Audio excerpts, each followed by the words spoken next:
This message is for the international community. Today, December 9, 2025, there were supposed to be big protests in Tanzania.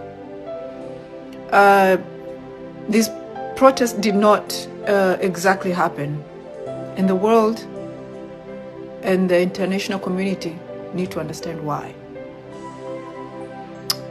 In the last protest, the October 29th, 2025 protest,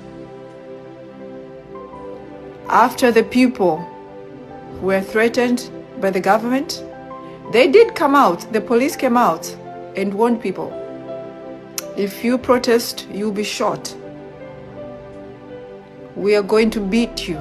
We are going to do all these things. They did threaten the citizens very vividly that they are going to commit violence against them and even kill them. But no one really believed they could be that evil.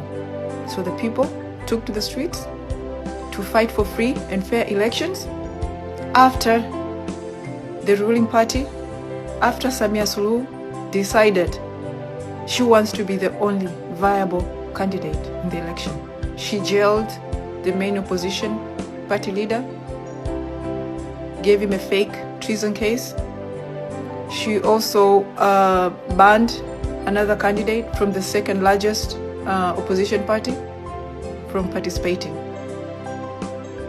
Essentially, effectively, she remained the only candidate. This happened after 4 years of the worst leadership Tanzanians have ever seen. Why am I saying that? The port of our main port, the port of Tanzania, was sold to the UAE in broad daylight, and the people could not do anything.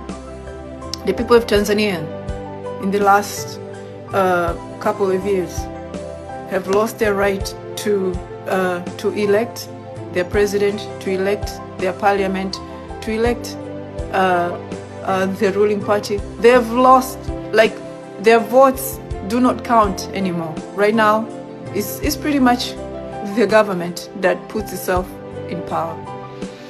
And other than that, Tanzanians also experience the worst corruption and misuse of public funds.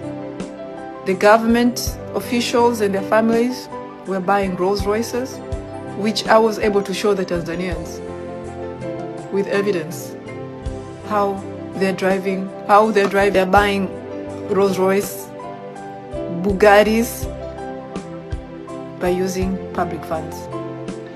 And but also the main issue was the issue of the constitution. The constitution in Tanzania is very outdated, and it only favors the main party to keep them in power. Without Tanzania getting a new constitution, the ruling party will never be removed from power by voting or by any other means. Why am I saying that? First of all, according to the Tanzanian constitution, election results cannot be contested in court. Whatever the election commission, the commissioner, and this commissioner is actually elected by Samia Suluhu. Whatever the final announcement of the winner is made by this commissioner of the election committee, that's it. You cannot go and contest it in court. So we've been fighting for a new constitution also. So when the people took to the streets on October 29, they were met with unimaginable violence. They were met with bullets. Samia Suluhu murdered, shot and killed Tanzania over 10,000. It's not the 2,000 they're talking about. It's over 10,000. They were murdered in broad daylight. That's how she ended those protests. She had two choices, to step down or murder people. She chose to murder over 10,000 people to stay in power. This current government in Tanzania chose to kill their citizens who were unarmed, didn't even have knives, nothing. They shot them. And the world needs to understand how brutal these killings were. The police were shooting people on the head and the chest because they wanted to kill in order to send a message. Samia wanted to send a message. Do not question me. Do not protest. If you do, I will kill you all.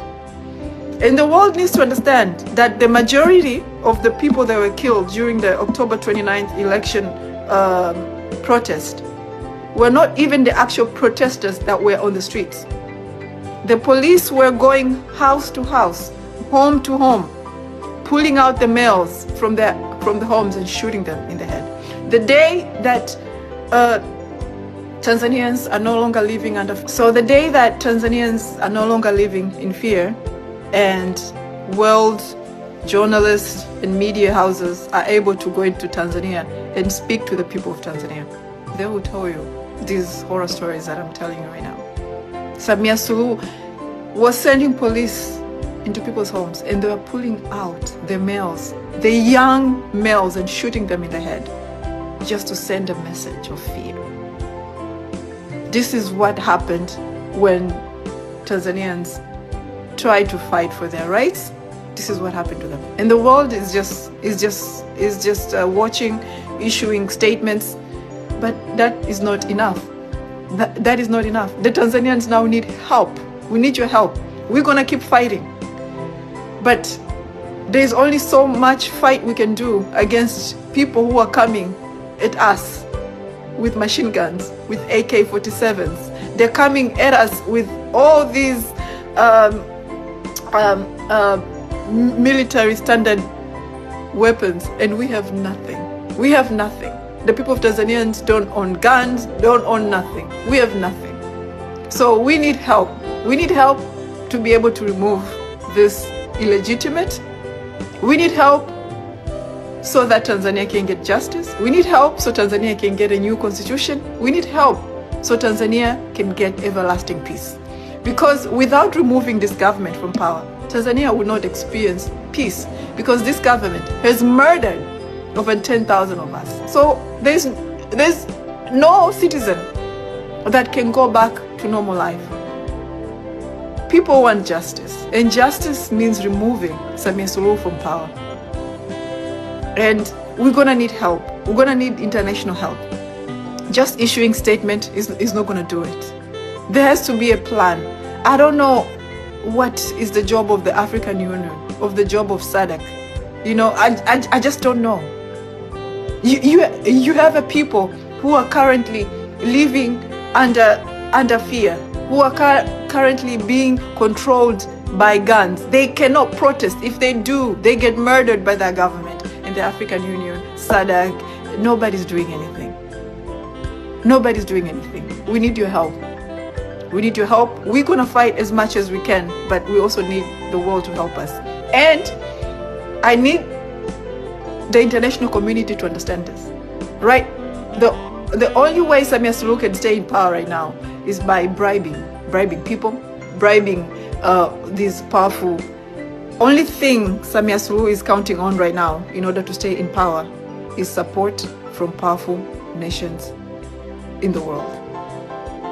And she's trying to buy that support now by bribing these nations with our natural resources.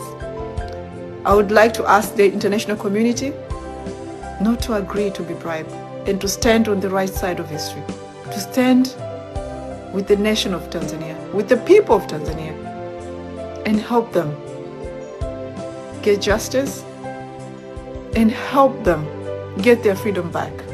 Because right now, the truth is, Tanzanians are living under fear. Tanzanians are living under control by guns. They are being controlled by guns. We need your help.